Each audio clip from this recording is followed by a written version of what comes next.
So, the Valkyrie. It is Terra's 13th class that they have introduced to Terra. It is a power-based class. You do not build a lot of crit. It focuses on two major aspects: Ragnarok points and rune marks. Ragnarok points are this gauge right here. It goes from 0 to 1,000. At 1,000, you can use Ragnarok or Godfall. Both of these skills greatly increase your power, attack speed, and decrease your cooldown for skills under 1 minute. They also reset most of your skills cooldowns. If you use Baldur's Tears out of combat, it will give you a full Ragnarok gauge, so that way you can start with a full Ragnarok gauge.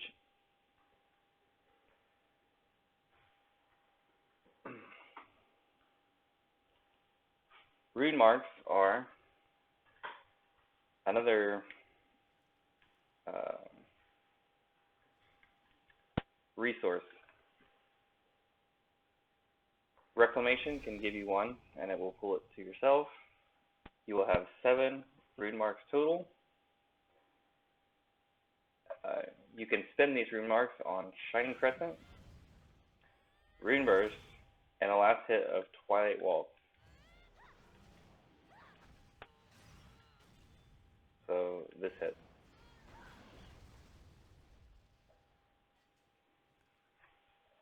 It is advised to use those last hits of Shining Crescent, Twilight Waltz, and Rune Burst at a full 7 rune marks, because you will deal the most damage.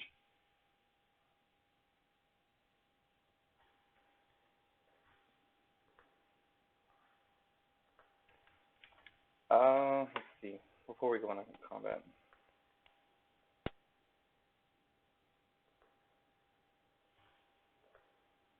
Okay, for gear. So, for weapon rolls, because it's the most important, you'll want full damage on your weapon. So that's your top line will be 9.3% in rage damage.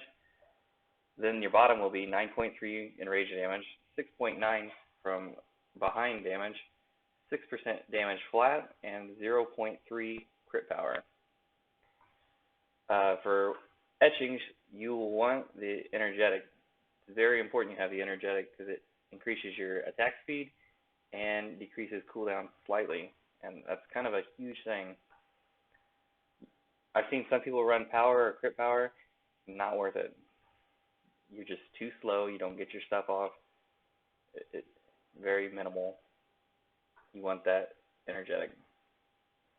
For your crystals, you want Savage, Bitter, Focused, and Pounding. And if you have Dyads, you really want the Poisedly, because you can face tank more attacks and Enraged. And Enraged will be your biggest burn, so you really want those.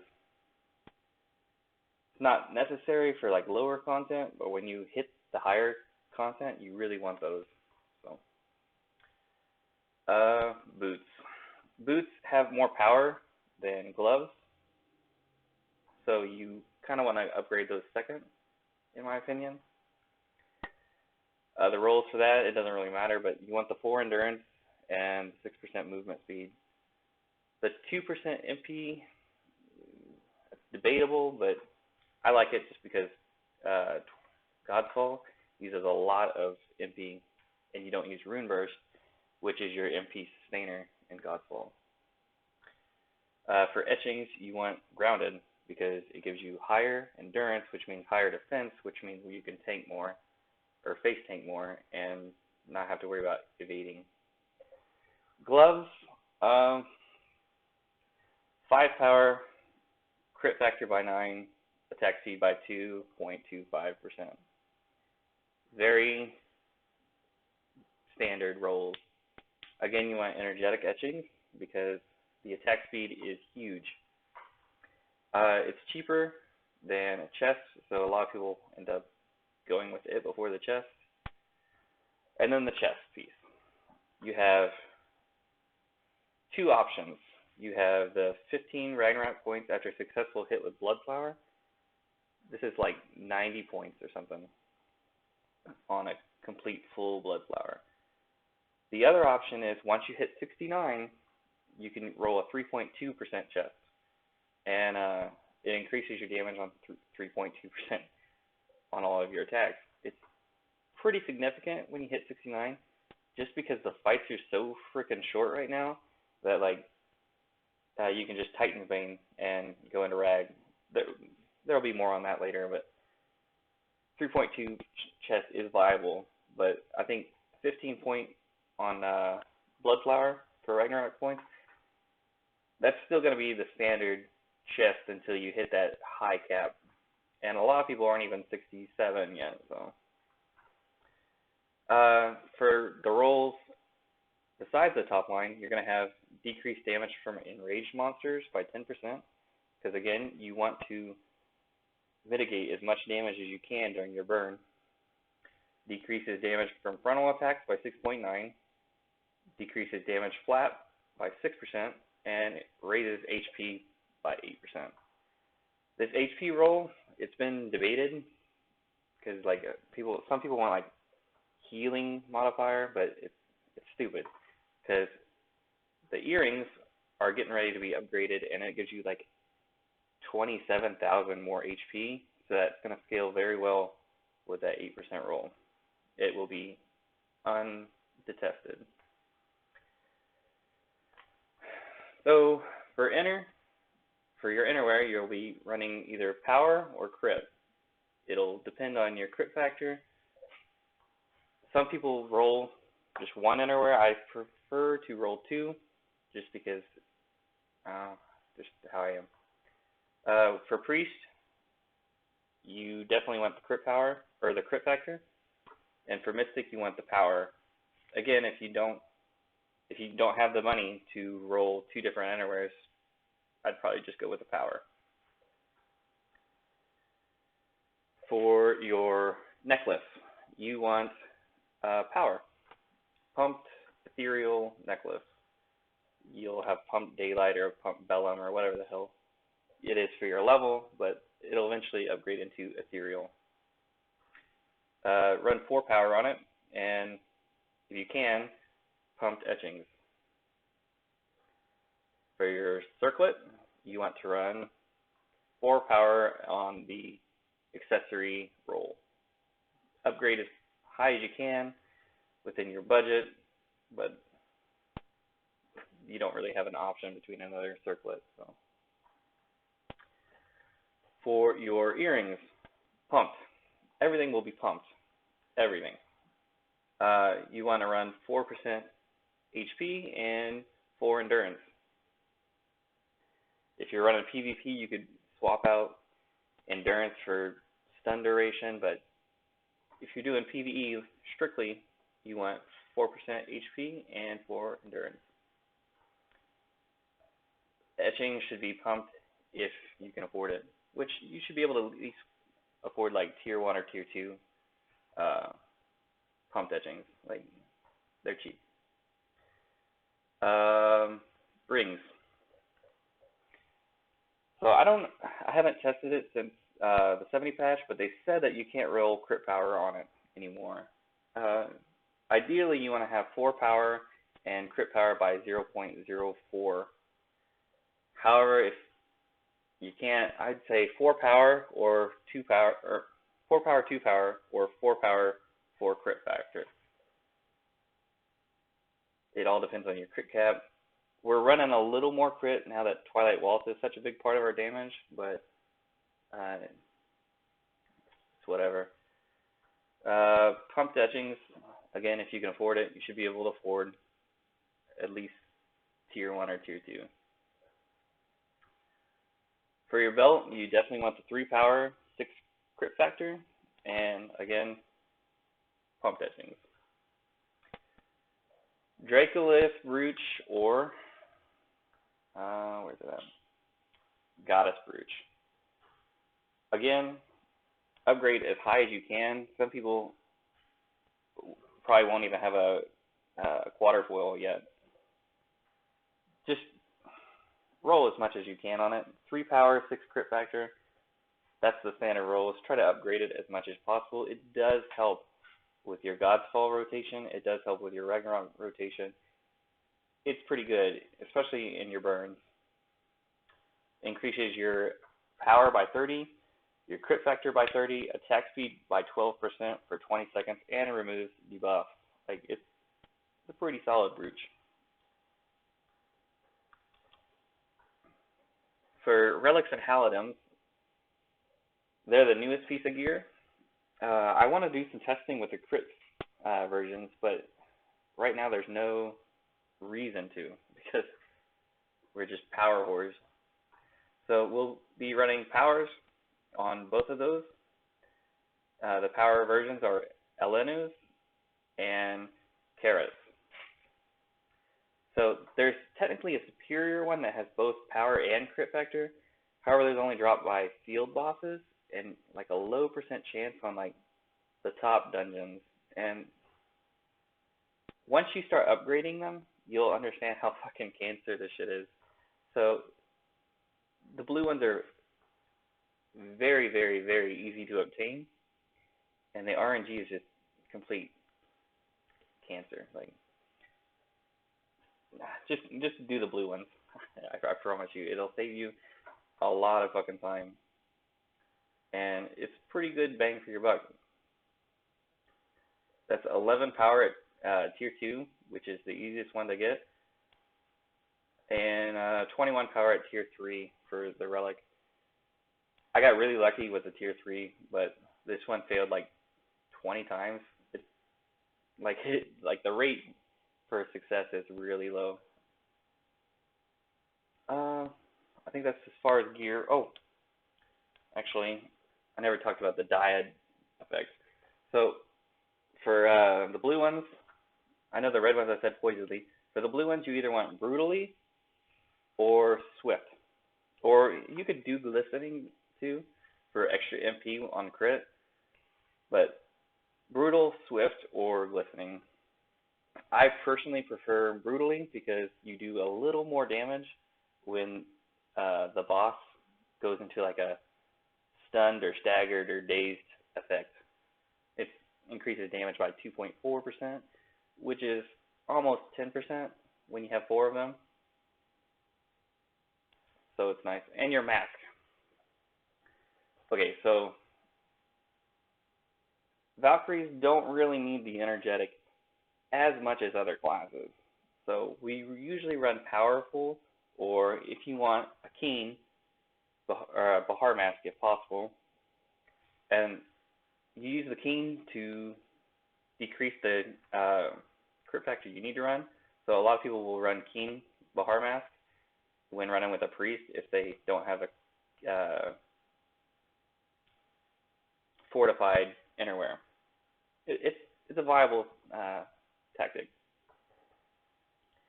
However, when your Mystic has like 1 or 2% CDR on their Thrall of Vengeance, you can run a CDR mask and you can get 4 Shining Crescents off in Ragnarok. It's possible. I don't know how viable it is because you will kind of be losing some damage on the rest of your rotation that's not Ragnarok, like Godfall. And with, I know you're thinking, well, Godfall's on like a 6 or a 5 minute cooldown. Most fights end up between 1 to 2 minutes long, so it's like it's kind of a significant thing. Okay, so as far as lifts are concerned, this is the standard wombo combo fucking glyph setup to have. You have damage and crit on your glaive strike. You do not need CDR. It does not change anything, like nothing. You will get the same amount of glaive strikes in in Rag, in Godfall, if you use it, which you shouldn't, unless, like, I don't know, it doesn't change anything. So just ignore that 20% CDR roll on Glaive Strike. I have damage on charge because I do not have Titan's Bane advanced skill unlocked yet. More on that later. For Bahar, I like to run this because I run with some shady healers. That 35% HP regen saves me a lot in Wrath. However, if you can trust your healer and they're a good healer, unlike mine, you don't need it. Instead, you want the CDR, the crit chance, and the power. I know it says 40% or 40-second cooldown -6, so 34. You use a skill a lot during Rag and in Godfall, so it's quite a bit of damage. Leaping Slash, you don't need the mana. Some people will like it, but you don't need it. You do want the power and the crit chance, so use this like 20 times a minute. More like 10, but like 20 times because it's 2 hits.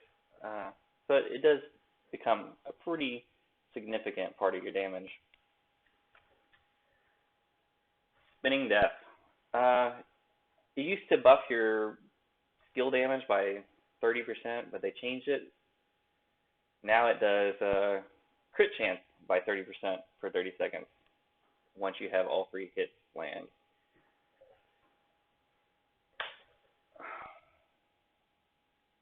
It's kind of weird because it's like a universal carving glyph, like on all of your skills. Like, it's really weird. Like, if you run this and you have this 100% uptime, you don't even need the carving gloves. But I like the carving glyph left on it because I don't like Spinning Death in the middle of Rag or having to Spinning Death before Rag. Like, it's just very nice to go without it. Once you have the advanced skill, Titan's Bane, which will be this one, Focus, you will start buffing Titan's Bane, or glyphing Titan's Bane with the CDR roll for like Bahar, or if you're trying to be easy on your party between bosses in lower content, and maybe an empowered Titan's Bane. It ends up being just about as much as Blood Flower, depending on how much you use Blood Flower and how much you, just how much you use Blood Flower. How many times you get the Perfect Evasion proc. Ground Bash. So Ground Bash hits pretty fucking hard. Like, not gonna lie, it hits pretty fucking hard. When you max the advanced skill out, it will do Glaive Strike damage or more. Like, it's pretty fucking good. So definitely take both of those glyphs because it's so freaking quick. Like, look how. Okay, so this is Ground Bash, and with like the extra speed from Rag or Godfall. Sorry, with the extra speed from Rag or Godfall, it's pretty fucking quick. And then you have Adrenaline Rush or Traverse Cut or Uber Reach or. You know, it's just quick.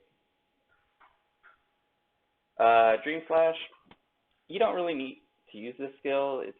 It's nice for pulling mobs or resetting Leaping Slash if like everything else is on cooldown. But we don't really use this skill. We used to use it before Apex to squeeze in a little extra damage, but it doesn't do anything now. It's pretty shit. Shining Crescent. So this is our big source of DPS. It's anywhere between 40 to 50% of our total damage in a fight. We want to glyph the cooldown and the skill damage. The MP is just something I took because I had 1 point left. But definitely take the cooldown and the skill damage. Like, it's insane the amount of damage it does. You always want to make sure when you cast it, you have 7 rune marks on the boss. Not on yourself, on the boss. when you have 7 rune marks on the boss, you can use it twice, and you can use that second hit, which does slightly more damage than the first hit.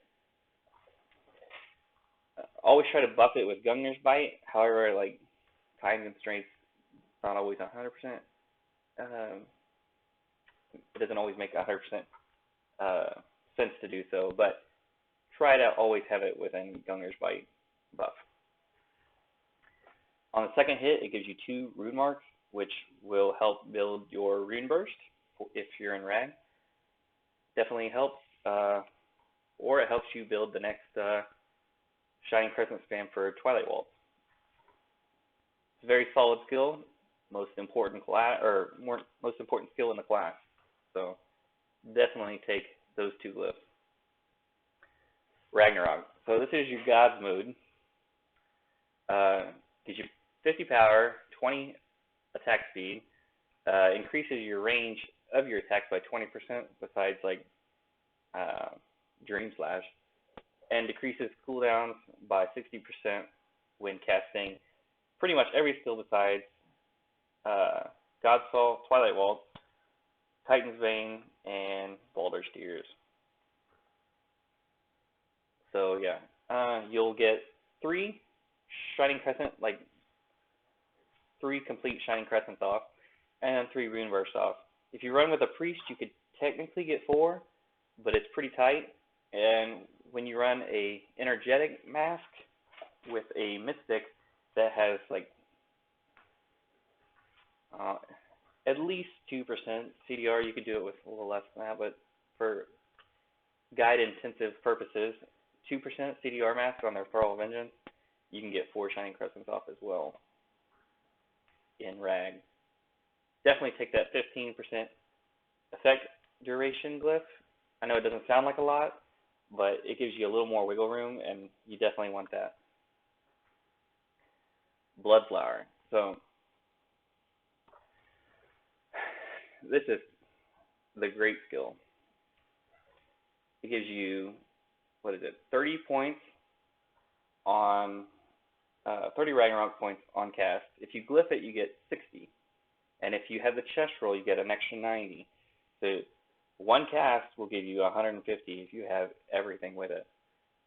150 is like 15% of your Ragnarok skill gauge. So it's definitely a solid skill.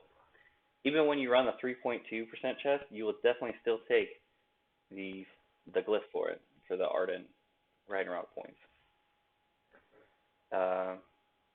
Always try to land it within perfect evasion because it's got a kind of a low crit chance, like a very low crit chance. So always try to get it. The Carving Bloodflower. I really like this skill or this glyph because it makes Bloodflower hit for enraged damage when it's not enraged. It's pretty solid. I think this, if you can make it worth it, like if you hit a lot of Bloodflowers outside of enrage, this will be superior to this. It all depends on what, like the Carving Bloodflower glyph will be superior to the Empowered Titan's Bane glyph if you can hit enough Bloodflowers out of enrage. Evasion. Well, I guess I should talk about that one. Okay, so there's Power Link Bloodflower, which increases your Leaping Slash damage by 25%. It sounds really good because you use Bloodflower and Leaping Slash quite a bit. However, you don't really use Bloodflower in Ragnarok or God's Fall, and you use Leaping Slash a lot in that. So you don't really need that glyph. It doesn't really do anything to when Leaping Slash matters a lot. Evasion. So there's a 30% chance to reset the cooldown, which is good. It's good. It's really good, but 30% chance is kind of low. And like if you're relying on that reset, you can screw yourself over. So a lot of alchs don't even bother with it. You do want this one. It's a must-have. Opportunistic evasion. It eliminates the cooldown of Blood Flower after Perfect Evasion. So when you get a Perfect Evasion, it guarantees the next skill crits. So your Blood Flower will always proc the Carving Blood Flower as long as you don't Rune Burst before it. But yeah, these two are the Wombo combo glyphs. Wind Slash. You don't really mess with Wind Slash because it's pretty garbage. However, I really like it because it does movement. It's very fast, directional movement. And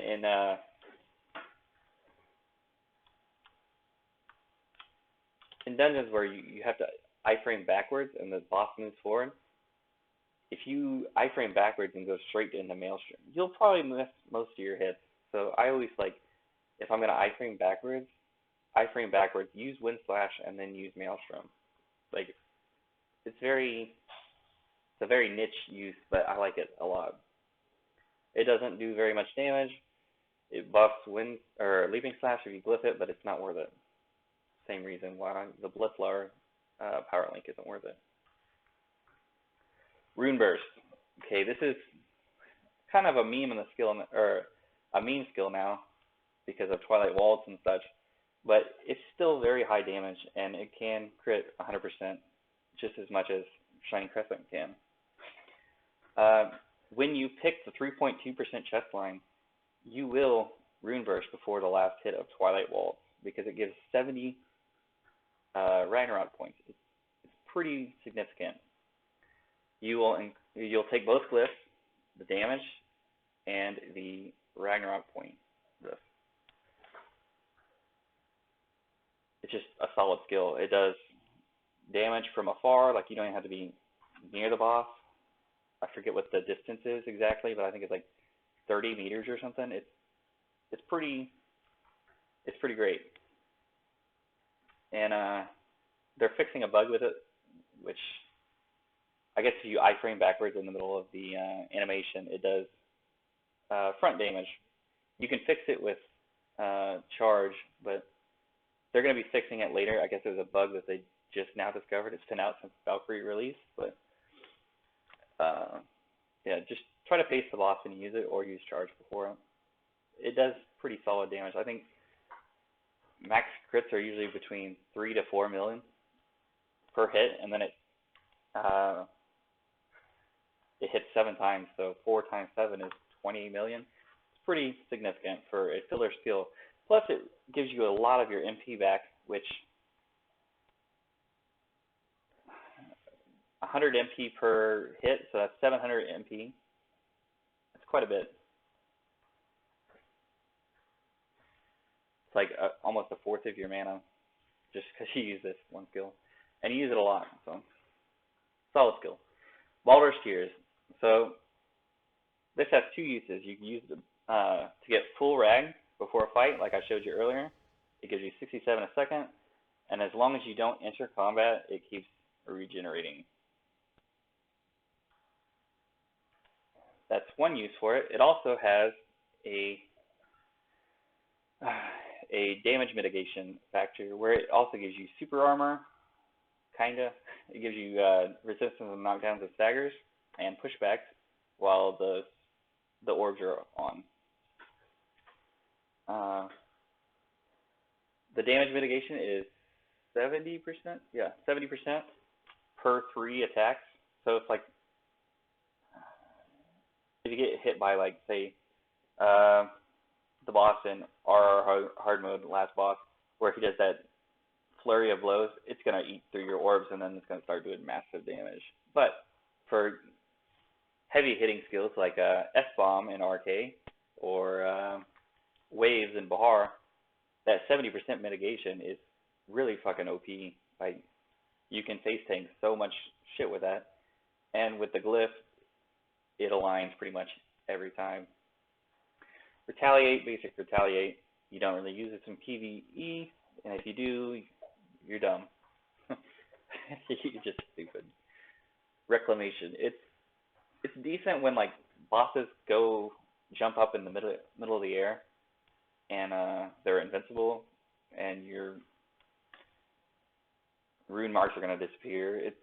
It's handy. Or like in AA hard mode, say you don't have enough gear to blood flower an orb, you can reclamation the rune marks onto you, stand by the orb, and then rune burst, and then it'll kill the orb. Backstab, this got a couple uses. Positioning, an iframe, and resets leaving slash. It's pretty solid.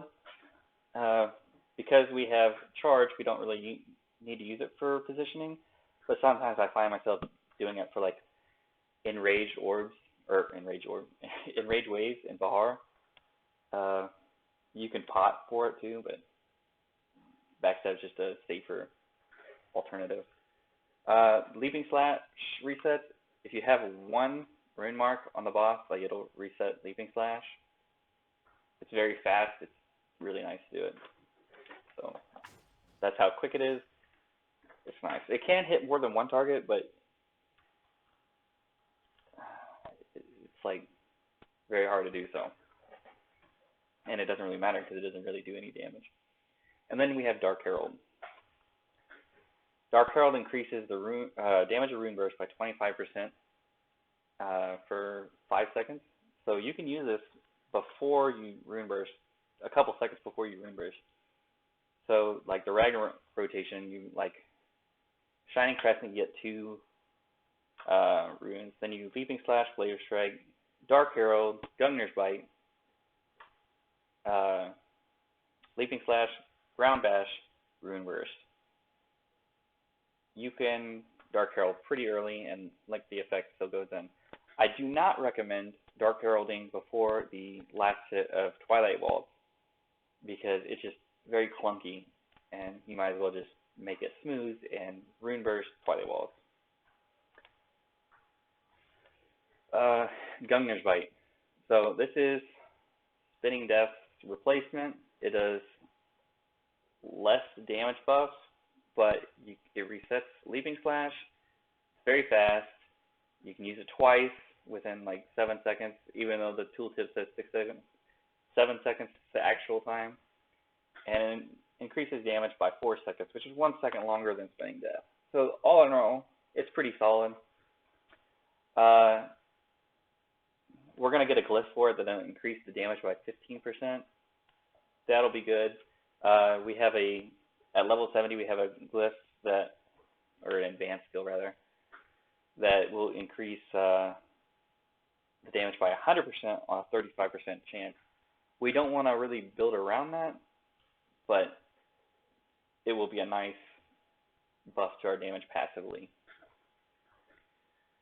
Twilight Waltz.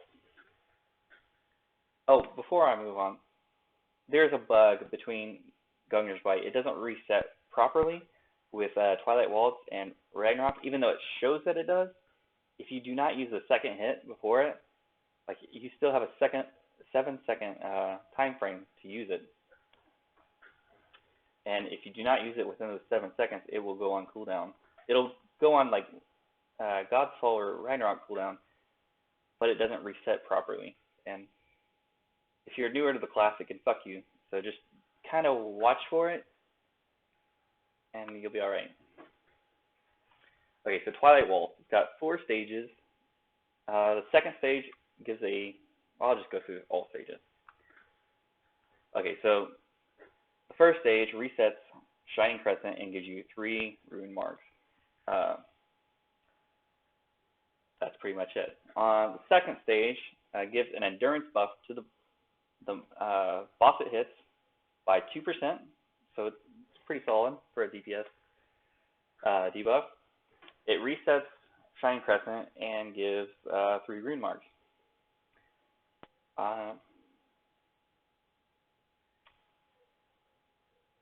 Yeah, so the forward thrust it has hits a long distance. Like you could do it from like 10 meters away, and it'll hit the target.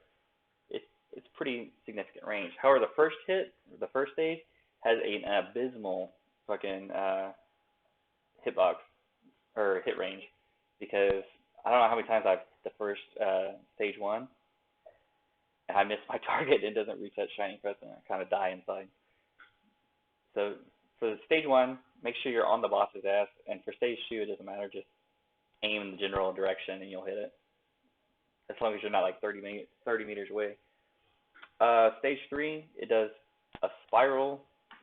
It's 2 hits, and it gives you 5 rune marks, 2 on the first hit and 3 on the second hit.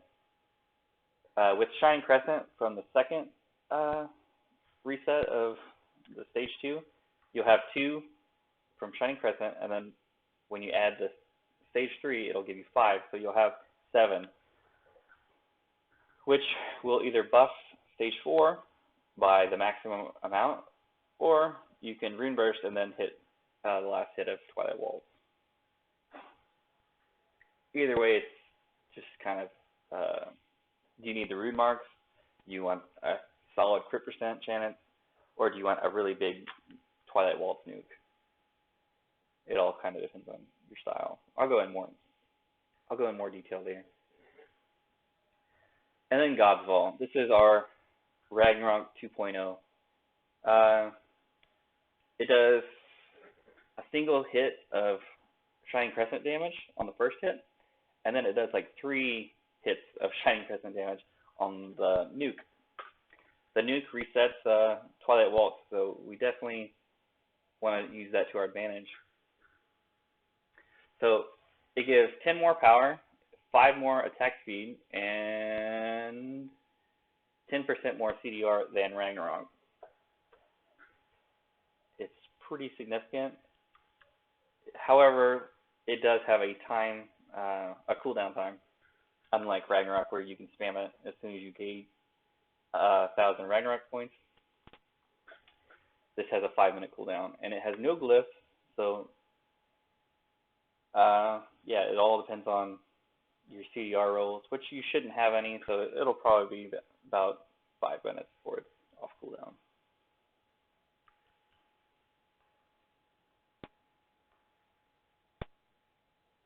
Okay, let's see what else.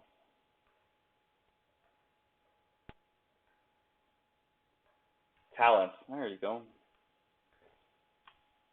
So these are my talents right now. You want the power by 23 because it's just good. It's like we got kind of cucked for our talents. Like we don't really have any good ones. So power is definitely the best.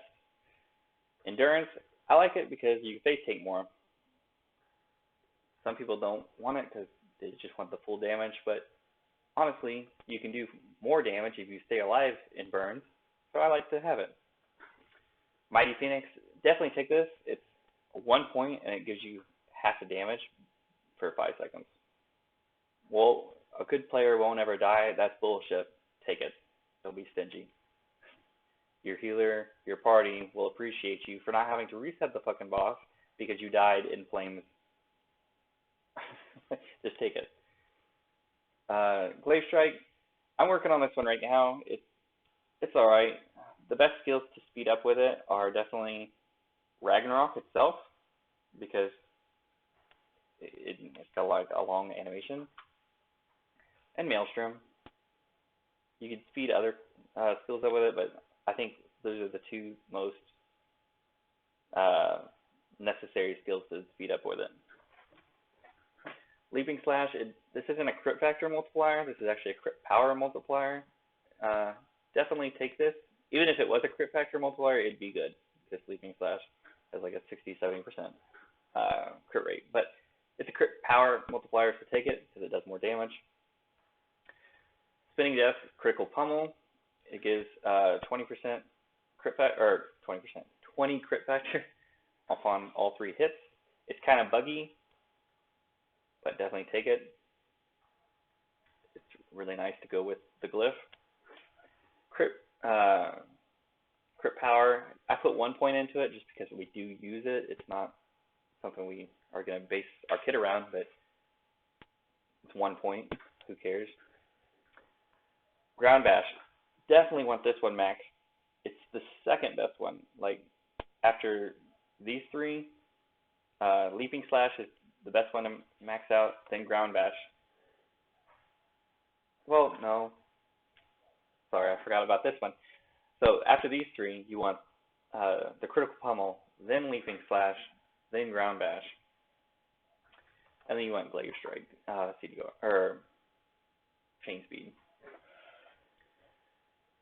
These ones, it don't really matter. I would say blood flower is better than dream slash because we use blood flower more, but blood flower's already got the ardent glyph, but blood flower is still pretty fucking good. Then dream slash, spinning death is probably on the lowest on the chain, but we do use it at the start and to keep that buff up, so definitely leave it on there. Baldur's Tears, that 1% or that 1 second, it's 2 points, and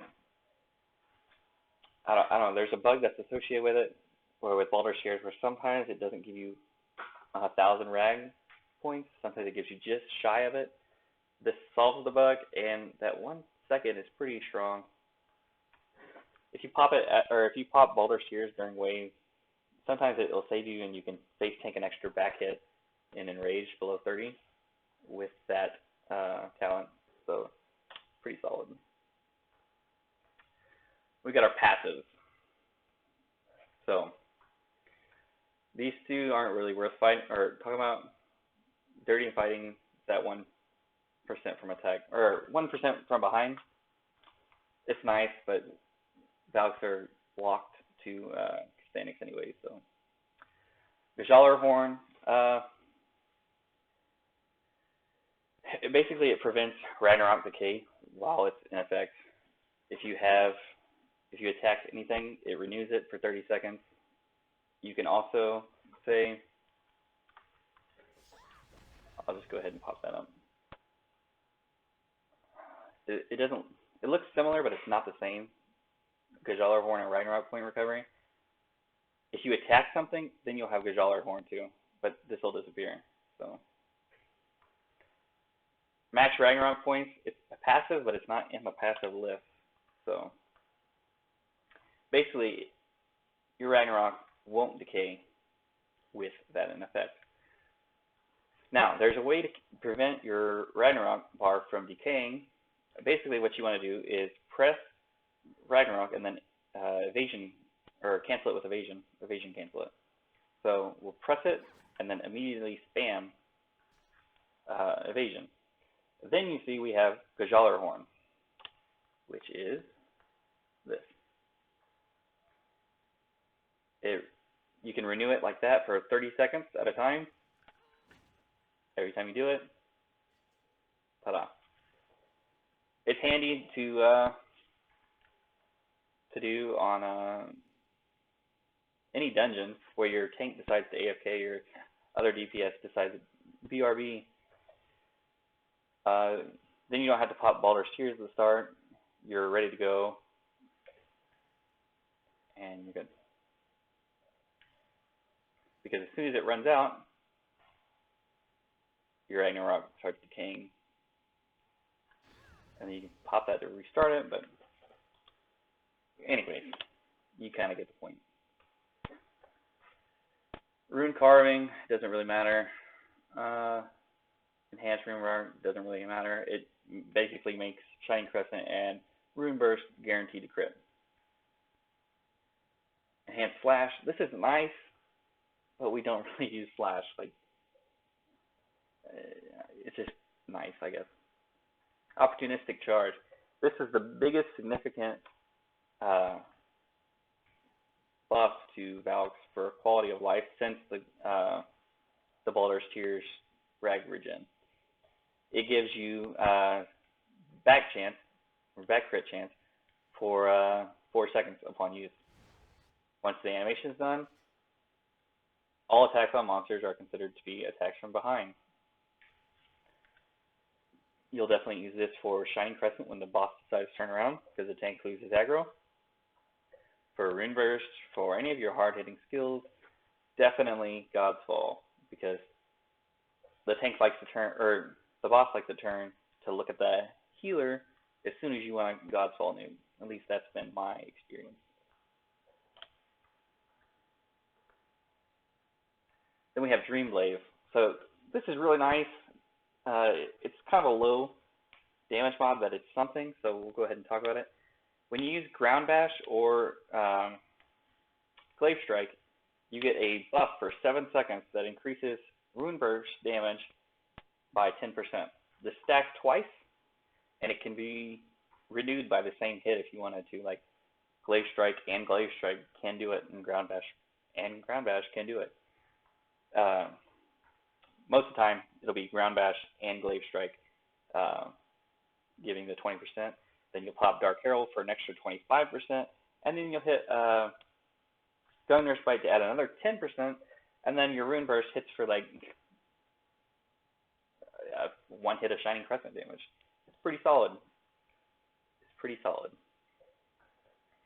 Then you have the dragons that you have to get through lots of grinding or pay to win.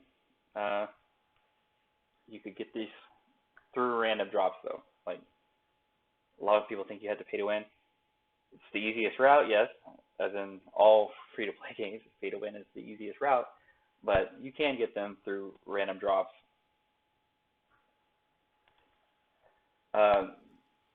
So about the crit power, a lot of people think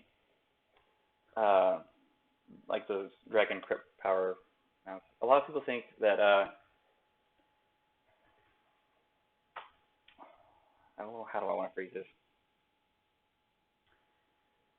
A lot of people think it's better to use Maelstrom after or before the Spinning Death on your starting rotation. Maelstrom likes to proc the Dragon Mounts, and you really want those Dragon Mounts proc right before your Shining Crescent and your big damage bursters, because 2% crit power on Shining Crescent and Godfall is a lot more than 2% crit power on Leaping Slash or Bloodflower, especially when Bloodflower's already got the Ardent Glyph.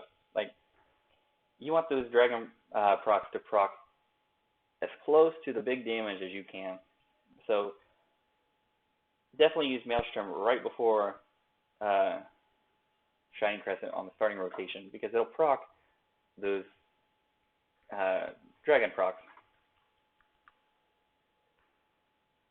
Okay. In what situation do you want to speed Maelstrom up? Well, in Godfall, what we do is sometimes we try to get an extra hit before the Maelstrom. However, like, it all depends. If you're using Twilight Waltz, you won't really use Glaive Strike. But when you're saving Twilight Waltz to build up after, that Glaive Strike can do extra damage, and it's really nice to have. Sorry, I've been tabbed out to talk.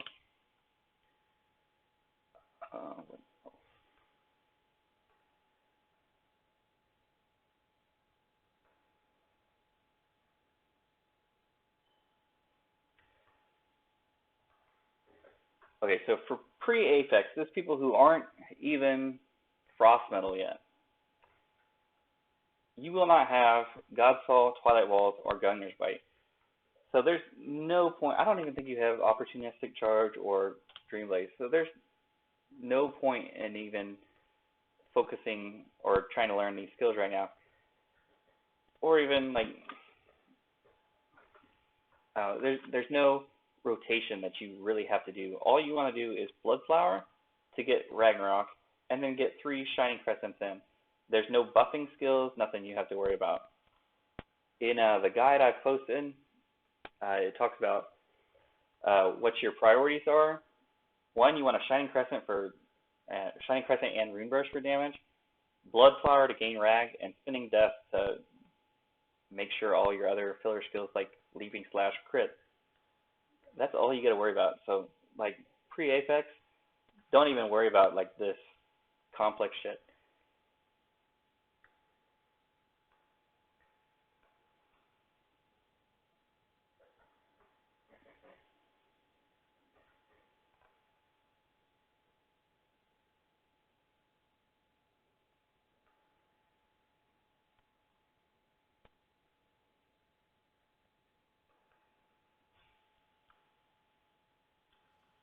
Okay, Okay, so I'm going to go to the training ground to show you a couple of rotations.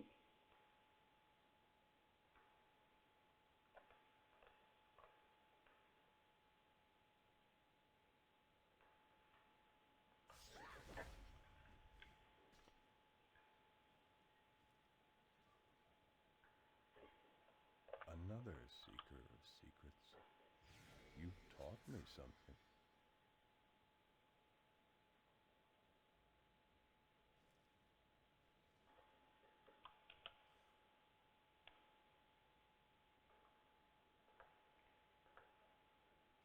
Okay, because I'm not 69, it'll vary a little bit, and I don't want to kill the boss like immediately, so I'm going to switch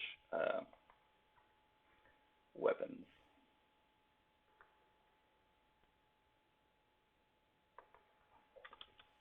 This is my guardian weapon. It's trusty because it's got the same roll, same everything, same etchings, same everything. Attack speed by 2.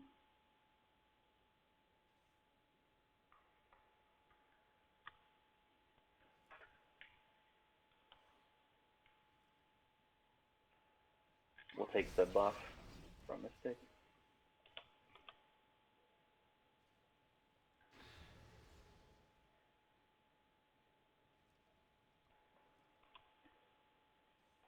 Go ahead and use a fodder bravery.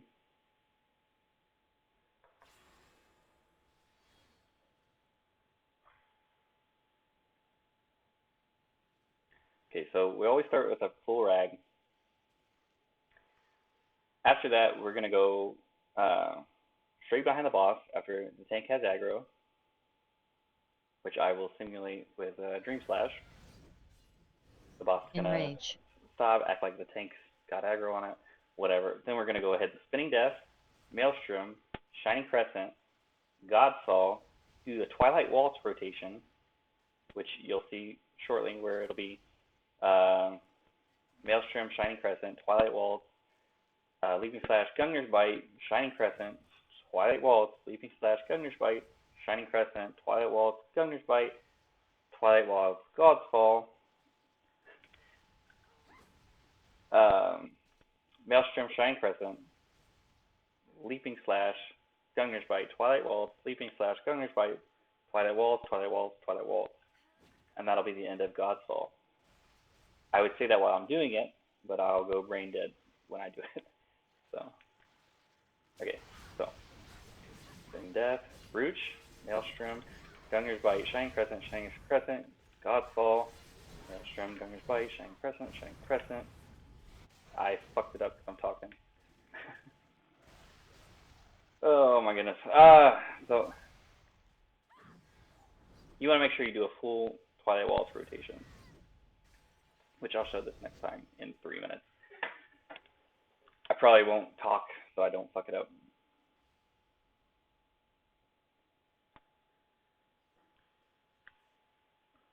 Let's see if I have anything I can talk about while this cooldown is on. So with Priest, if you go full CDR, you can actually get 5 Shining Crescents in with Ragnarok. However, you lose a lot of damage, so it's not really viable in my opinion. I talked about with Mystic, you can get 4 Shining Crescents in with a CDR mask. With a Priest, you don't even need the CDR mask, but you cut your filler short. Like, you will not Leaping Slash Glaive Strike. You will Leaping Slash Ground Bash. I mean, you could Leaping Slash Glaive Strike if you don't have your Ground Bash glyphed yet, but Ground Bash will actually deal more damage than Glaive Strike later. So yeah.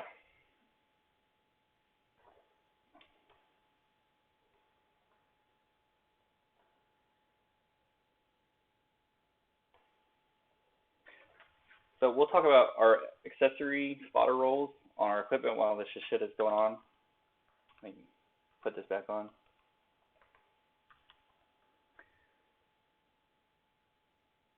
So as you can see, below the damage rolls and above the crystals, there's increases power by 1 and increases endurance by 2. That is an Ash roll, but it's what I got right now. Ideally, you want 4 power, 4 power. I just am really unlucky with getting those Blightos rolls. This one's got crit factor by 7, or power by 3. It's alright. It's not the best, but it's alright. Endurance by 2, or endurance by 1, and power by 2. Again, 4 power is what you want on all of them.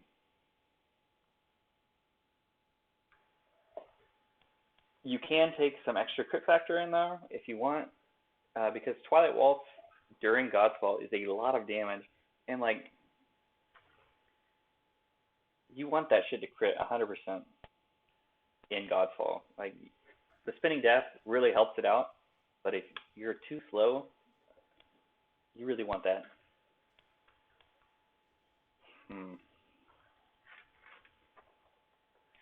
Like, ideally, the crit factor for, let me reset this. Ideally, the crit factor for Mystic and Priest are pretty similar with the buffs and stuff. Priest, you want base plus 80, and then Mystic, you want like base plus 40 something. I'll show you here in a second. I need to get the auras off. I have a little higher now because I have the crit rolls on my boots and stuff, but 58 plus 80, and then 58 plus 52, it's whatever. I actually have a little crit on my mask, but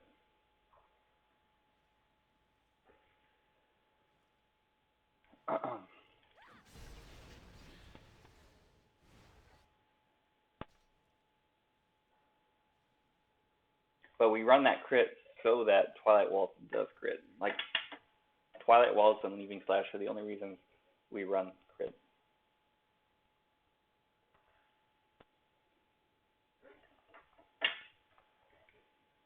Okay, see if I can't not fuck this up. Enrage.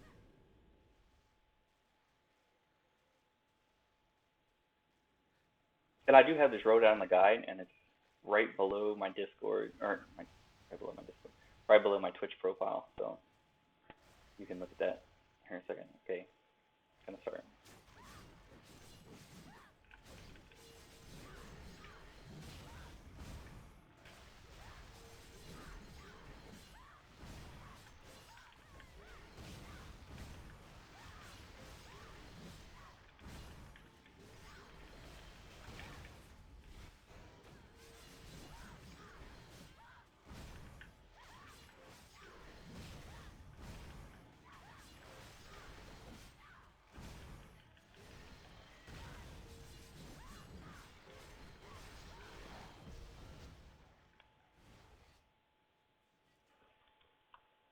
Oops, I accidentally had my Kuroko oath on, but that is the basic Godfall rotation.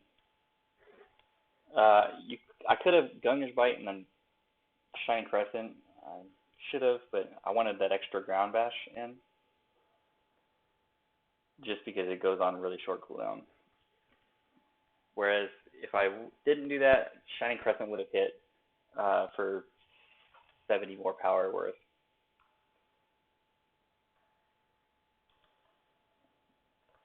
It's a lot, but we have a lot of power to begin with.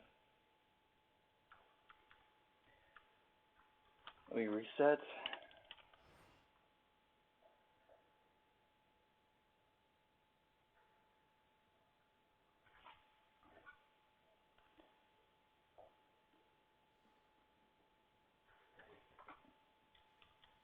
You look rather desperate. Visit me again. And for Priest and Mystic, it's pretty much the same. A lot of people don't like how it feels with Priest.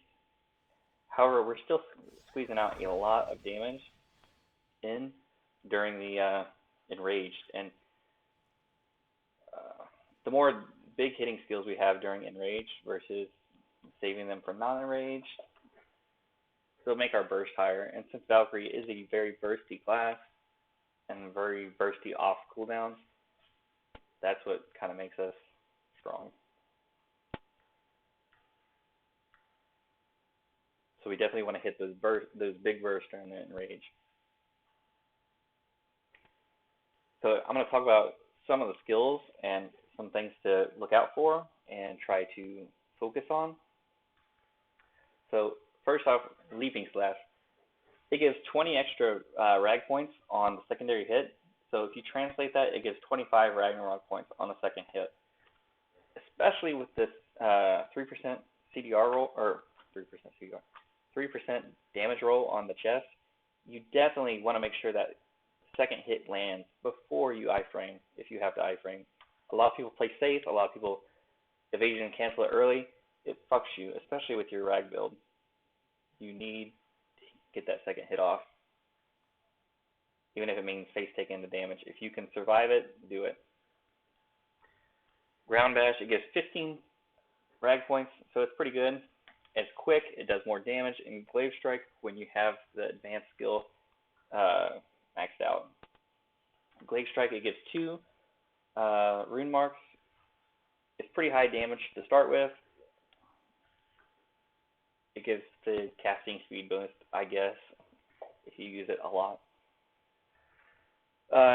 Bloodflower, so you definitely want to hit as many resets as possible. Even when you're not running the chest, it gives 60 rag points, which is double what the Leaping Slash does. So you definitely want to focus on it. The crit power is really nice off, or from the glyph, really nice off of the enrage cycle. But don't ever use it during rag or Godfall or anything. Forget it. Just out of rag, out of enrage, it's really good. Wind Slash, use it for movement. Dark Herald, really good in rag to buff your rune burst, but do not use it to buff the rune burst before the last hit of Twilight Walls. It's just very clunky. Shining Crescent, with the advanced skill, I meant to talk more about these. With the advanced skill, it gives 90 rag points with the velocity skill, and it gives 30% more or less animation. So it's pretty quick. It does a lot of damage. It's very spammable, and it gives a lot of rag gen. That's why a lot of people use Twilight Waltz. Well, I say a lot of people. That's why you intuitively use Twilight Waltz out of rag to build up the next rag cycle, because Shining Crescent gives 90 points on both hits total. Maelstrom, use it to get a quick Shining Crescent or Rune Burst, because it gives 6 points. You only need 1 more and you're set. Godfall is Rag 2.0. You don't have to watch out for anything besides resetting Twilight Waltz too early. If you reset Twilight Waltz before the last hit is off, it doesn't really reset it. It's the same thing with Gungnir's Bite. When you pop Rag when one of them is active, you definitely just want to make sure you hit that full Twilight Waltz off before you reset it with Godfall.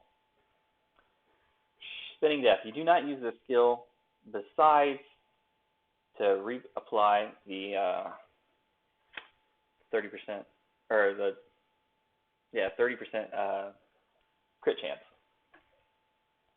It's nice to do this in between Leaping Slashes because you can reset it, but big brain idea is to use it off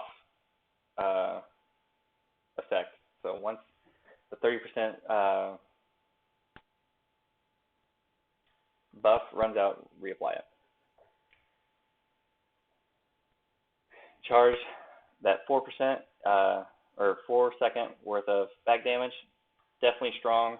Definitely need to use that on your Shining Crescents if applicable. You can get this. You can use this for both Ragnarok, both Rune Burst and Shining Crescent during Ragnarok, and you can have it pretty much 100% uptime in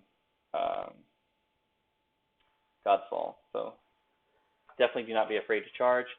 Out of Rag and out of Godfall, like if you're using it for Twilight Waltz, you can buff 2 of the Shining Crescents with charge, but your middle one will not be buffed with charge. So you want to make sure you hit that from behind. That's why backstep is still pretty fucking good for positioning. Gungnir's Bite, you want to have really high percentages uptimes on this. You're looking at like 60 to 80% uptime is the ideal uptime. And even I struggle with that sometimes because I'm like, I want to buff bigger hitting skills with it, but higher uptimes 95% of the time result in higher damage. Evasion, proc that for Bloodflower. If not, try to not evasion, try to backstab for iframe. Like, the less time you're in an iframe, the more time you're doing damage, right? Slash. So, it's not meta. There's a video going around where I said it was. It's not. The last hit does do more damage than Wind Slash in general, because the last hit does a pretty guaranteed crit chance. So it's viable, but it's not meta. And it's not really viable, it's just last resort type thing. I'd rather throw out splashes when everything's on cooldown than stand around and do nothing, if that makes sense. Rune Burst, use this as your MP regen. We've already talked about this, but that's the point of the skill. It's MP regen, and try to get perfect Rune Burst, which is 2 stacks of Dream Blaze, a Dark Herald, and a Gungnir's Bite. It does 1 hit of Shining Crescent damage. Pretty good. Dream Slash, reset and pull mobs with it. Like reset and Leaping Slash with it when there's 1 rune mark on the boss. Overhead Slash, don't really use this skill besides stun mechanics. It used to be pretty good, but neither Overhead Slash or Bloodflower have decreased cooldown in Rag now, so PvP for Valk is pretty dead. Titan's Bane, really good when you hit 69, but until then, there's nothing. I'll go over the rotation of that in a second. Retaliate, don't use this in PvE.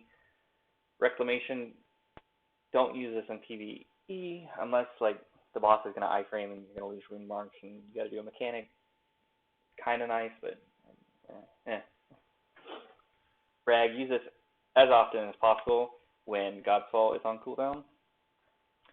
And Boulder Shears, use this to take or face tank big hits or before the fight to start off with full Rag. So the skills, to reiterate, Titan's Bane. So the rotation for 69 Valk is basically the full fucking Godfall rotation. So Shining Crescent, Godfall, Shining Crescent, Twilight Waltz, Shining Crescent, Twilight Waltz, Shining Crescent, Twilight Waltz, Twilight Waltz, Godfall, Shining Crescent, Twilight Waltz, Shining Crescent. You get it, you know. And then after Godfall is ended, you will Titan's Bane for a full Rag, Shining Crescent before you enter Rag, do the full Rag rotation, which is on the guide, so anybody can look at this. And then when you finish Rag, Twilight Waltz should be up off cooldown by then, and then you'll use Shining Crescent, Twilight Waltz into the next Rag. Like I said, you'll be using 3.2% damage chest, so you definitely want to make sure you use the most Leaping Slashes, the most Bloodflowers, the most Ground Bashes, and the most Shining Crescents, because Shining Crescent gives 90% or 90 Rag points, so it's actually the best skill for Rag regen when you use 3.2 chest. It's even better than Bloodflower. However, Bloodflower can be reset. Yeah. So we'll go over these one more time. Ground Bash, when you max this out, you get 2 power. Well, you get 20 power when you max it out, and 66% skill damage. This will make it hit harder than Glaive Strike.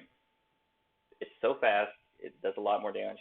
They say it takes 20% more MP. Who the fuck cares? Hop an MP bot. Be alright. Shining Crescent. You could use Spirit of Iron if you're soloing, but it's shitty. So just use the velocity. That's what it's there for. 30% less animation time. That means it's 30% faster. Ragnarok Recovery gives extra 25 on hit, so that's an extra 50. That's 90 points altogether. Maelstrom. I put 1 point in this. At max, it increases your crit factor by 40 and increases the skill damage by 33%, pretty sure. It's nice, but take it after Ground Bash. Maybe even after this one, but Maelstrom is not a high priority. Even though it does a lot of damage, it's not a high priority. Titan's Vein. Definitely take the Focus spec. Increases damage of Titan's Vein by 30% and recovers 200 rag points, 400 rag points on Explosion. Allies don't get the Aaron's Rail or Share a Scream effect, but you do. That's a lot of damage, a lot of rag, pretty much a free rag. It's just really good. And then Gungnir's Bite. 35% chance to increase skill damage by 100%. We use Gungnir's Bite a lot.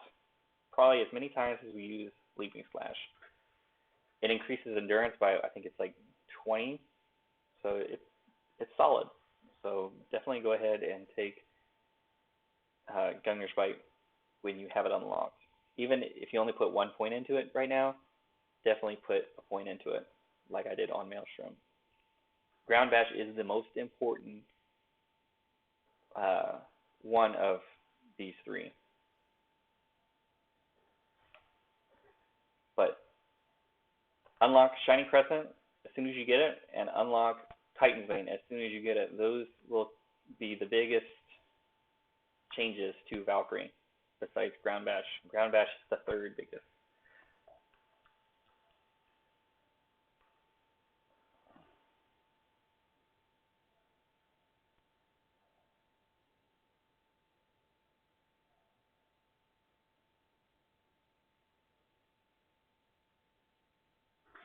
Yeah, I'm sorry, I've been tabbed out to talk about this. I don't want to lose my train of thought, so.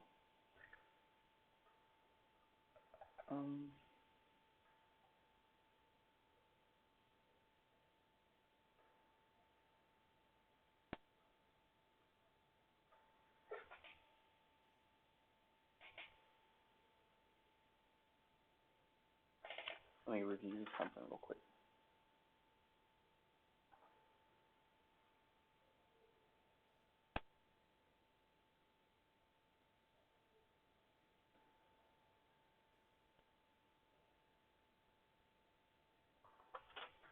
Okay, I'm going to reiterate a few points just to make sure I've talked about them before I start this again. So make sure you hit that second hit of Leaping Slash before you iframe. This is one of the biggest things. Like, you will fuck yourself out of so many rag points. Make sure you land those blood flowers before you evasion cancel them, if possible, and make sure you get those evasion resets out of rag.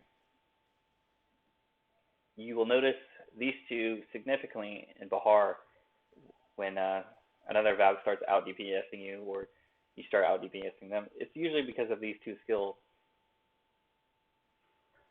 Twilight Waltz, for that last hit, it's very strong. However, with the exception of in Godfall, like, the last hit isn't worth buffing with the full 7 rune marks.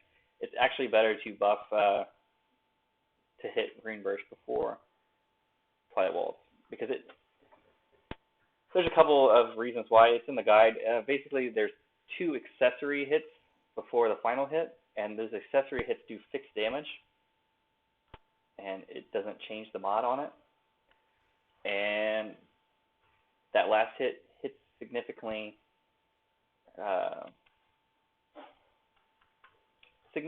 less than the Rune Burst if you hit a full Rune Burst at 7. than a Twilight Waltz at 7, with the exception of Godfall. Godfall gives Twilight Waltz 20% more skill damage, so Twilight Waltz slightly outbeats Rune Burst.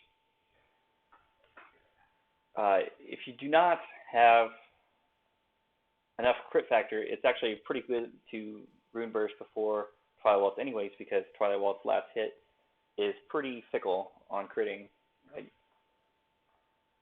Like the crit percentage is anywhere between 70 to 100%. Actually, it's more like 70 to 95% if you do not run the full crit cap for it. There's a crit cap for it, but we do not run that because it's just too. You lose a lot of power for it. So, Spinning Death has a universal, pretty much a triple carving chance if you pick that up. I think that's pretty much it. Okay.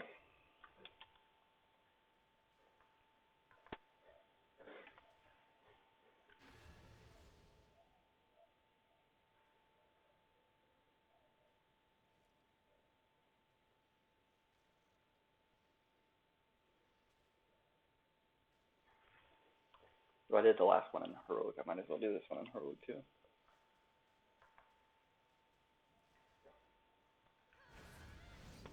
Enrage.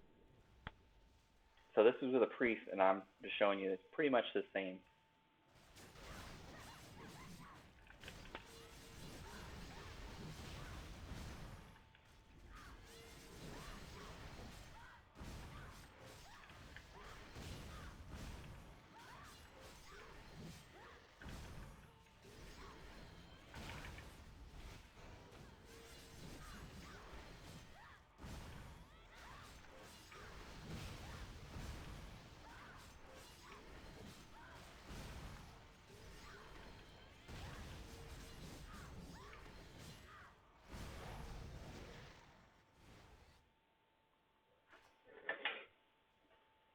So the rotation doesn't really change in Godfall because we're still hitting the same amount of shit.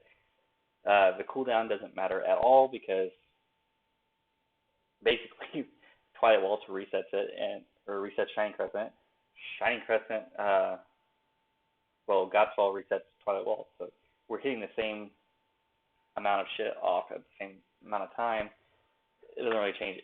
The only thing Priest changes that Mystic doesn't yet is the Godfall or Ragnarok rotation, because you get 3 Shining Crescents with Mystic and you get 4 technically with Priest. However, it's pretty tight. Most people just do the 3 Shining Crescent rotation with Priest anyways. But you can get 4, so it's viable.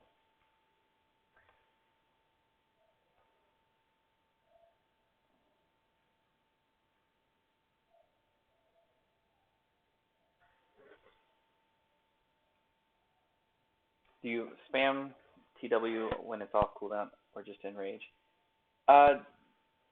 You want to make sure you Twilight Waltz twice in Godfall if you can.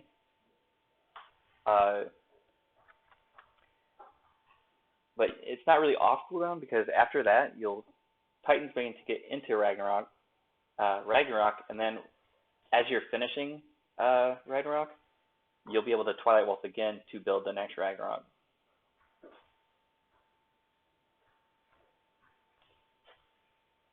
If that makes sense, Latora.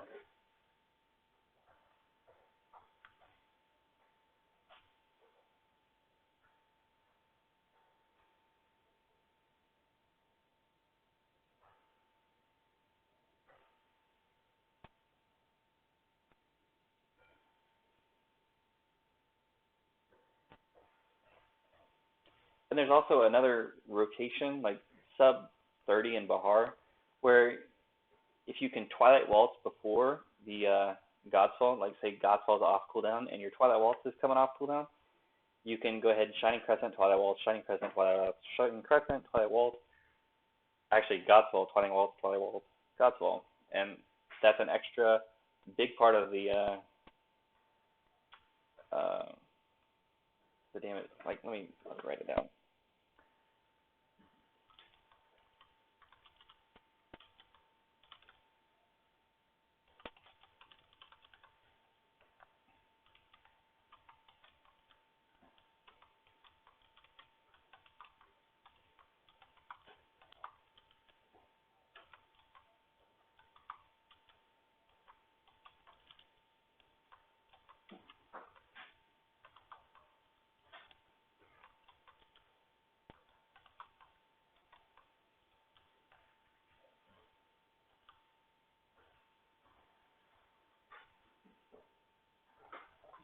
Because if you look what I just type, you'll get the big nuke part of Twilight Waltz off in God's Fall, while you're still going to have another Twilight Waltz off as well.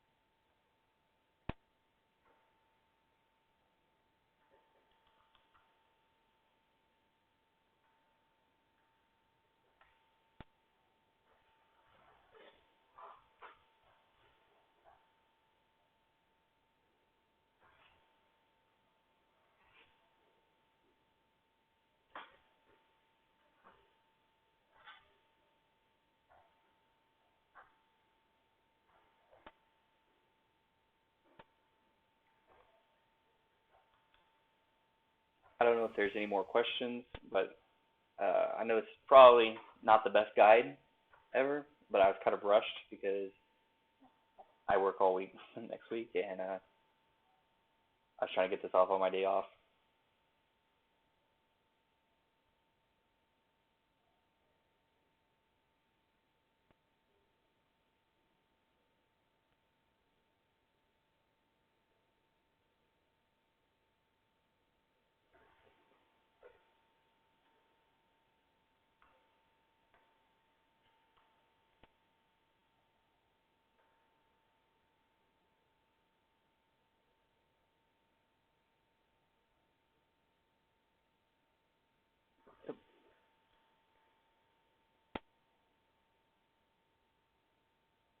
But okay, go ahead.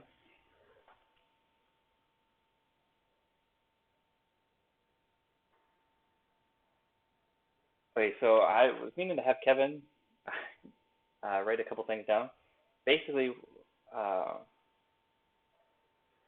we'll definitely be picking up this energetic Titan's Bane, and we'll either be putting 4 points in here, depending on how much we use Blood Flower or not. This carving Blood Flower could be better than Empowered Titan's Bane, depending on how much you use it. It's pretty fickle right now.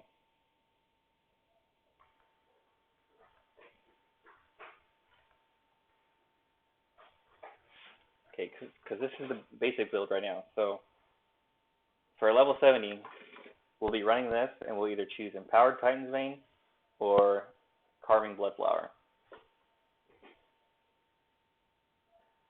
We still want this Balder's Tears just because Bahar with the waves is very nice. I guess we could take that out and then pick both of them if you wanted on anything that's not Bahar, but that's pretty much the basic glyphs.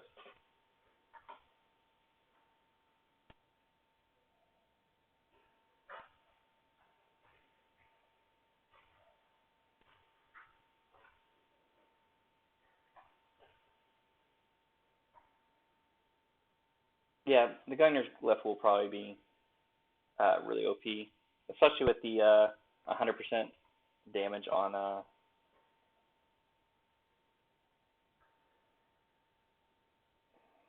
Honestly, both of these glyphs are subbar.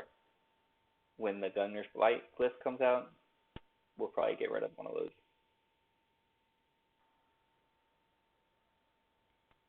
Or even, I don't want to say because it sounds like heresy, but the Carving Glaive Strike, because Ground Bash will be so much better than it, that might be an option to take that off as well.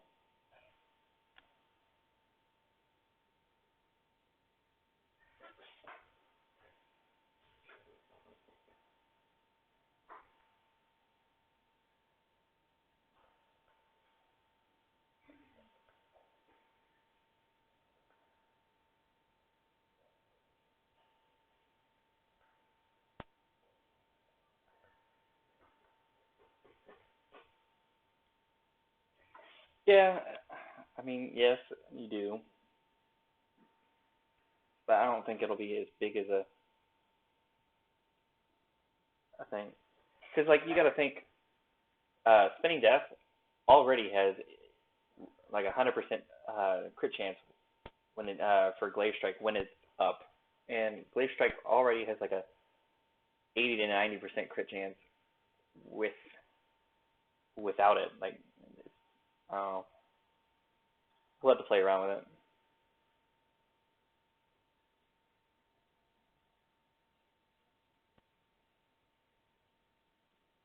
Plus, if you could get a, I don't even know if that's possible. Let me check it.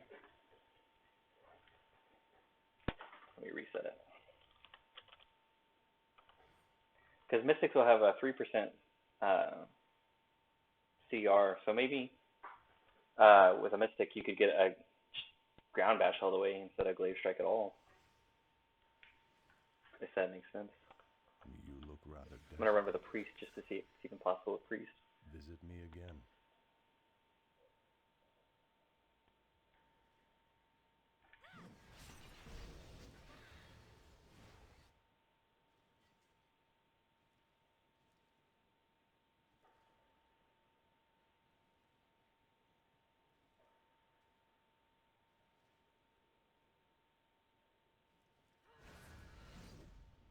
Enrage.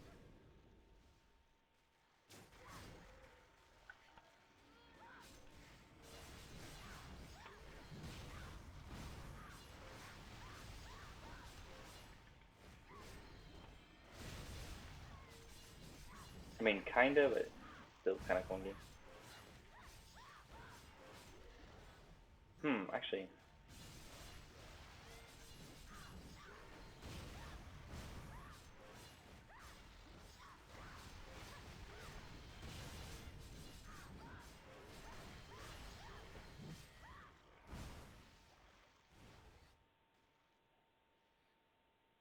Let me retest that.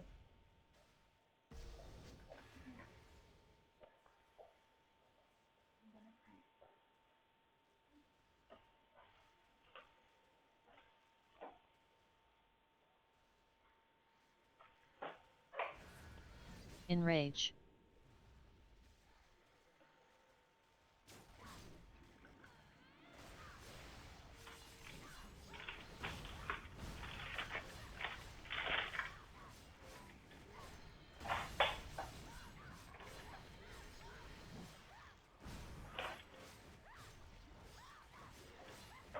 Yeah, we'd be able to do it with priest at least. I don't know how we'd be able to do it with mystic. But as you see, like, we might be able to sacrifice glaive strike completely.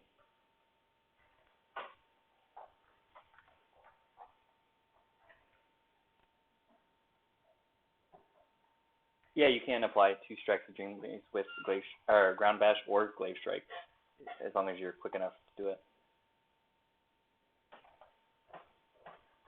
But, yeah, I thought so too.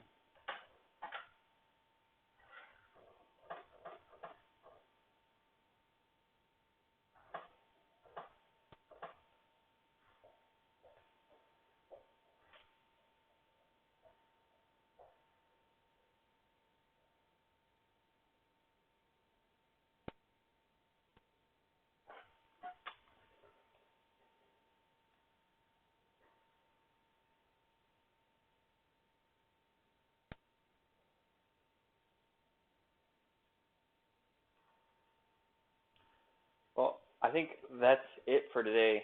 I might try to make another guide where I don't stutter as much. But if you guys have any more questions, I'll leave the stream on for 5 or 10 more minutes.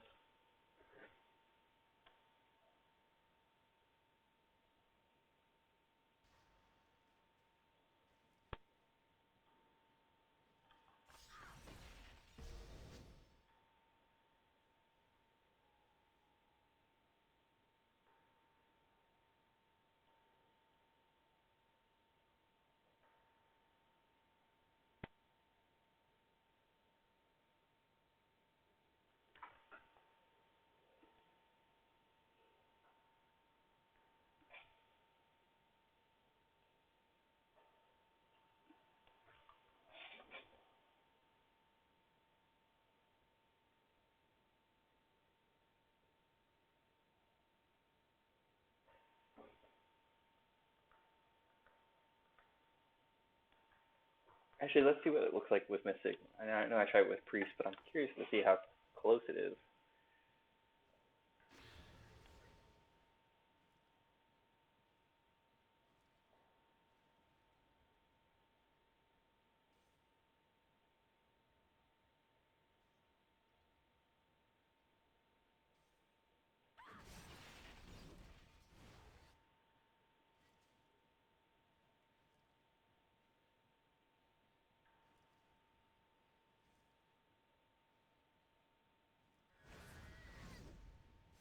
Enrage.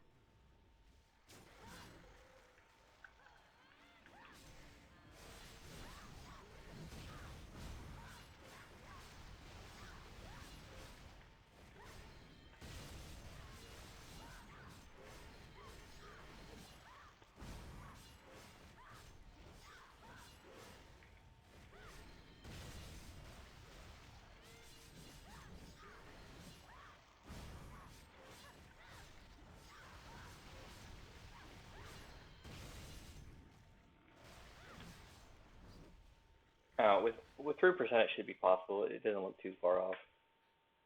There's a slight weight without it, but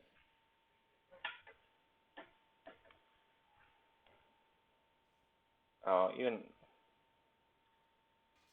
I mean, even if you charged between both of those, I might even fix that patch up.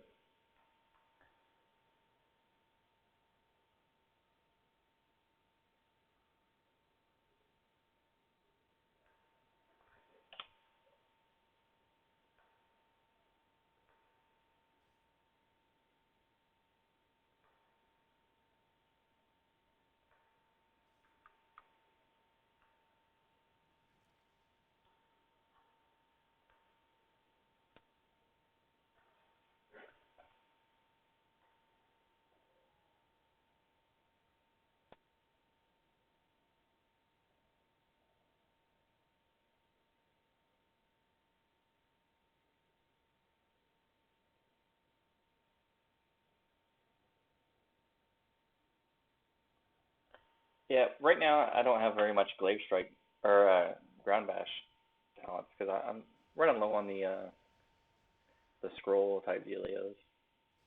So it only like increases damage by 4.4% right now. So it's not as good.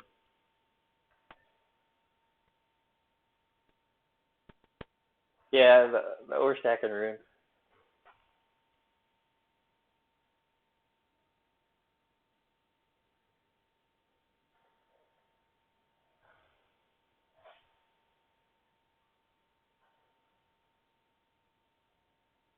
I just kind of wish they'd do something interesting with Glaive Strike at this point. But Glaive Strike did have its time to shine because everybody's like, oh, Glaive Strike OP, and now Ground Bash is like stronger than that.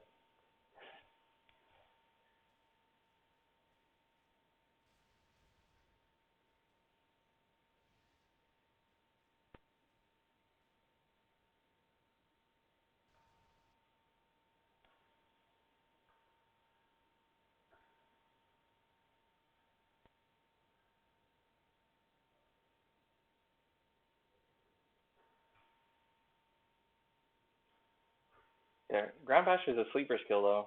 Like a lot of people ignored it, but it was quick. It did a lot of damage for as quick as it was. It was,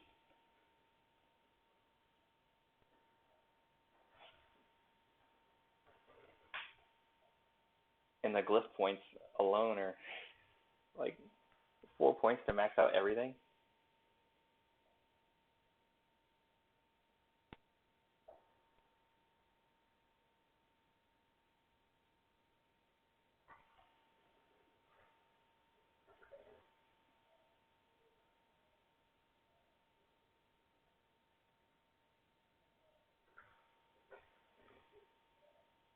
Yeah, if they gave the cooldown glyph to Ground Bash, I'd take it.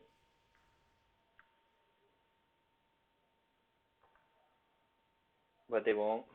It's just wishful thinking.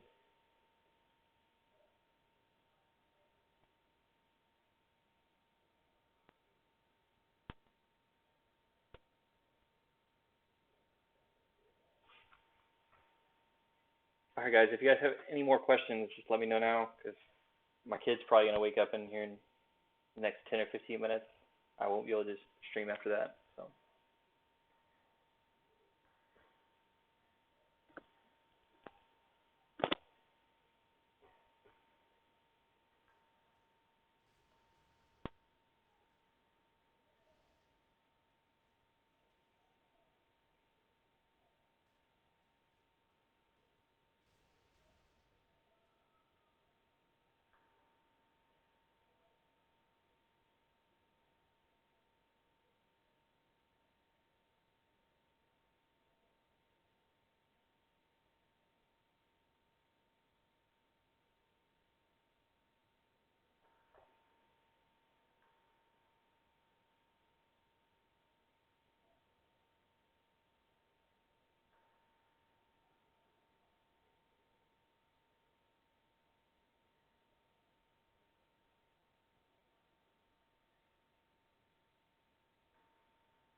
All right, guys. Thank you for coming to the stream. I'll see you next time.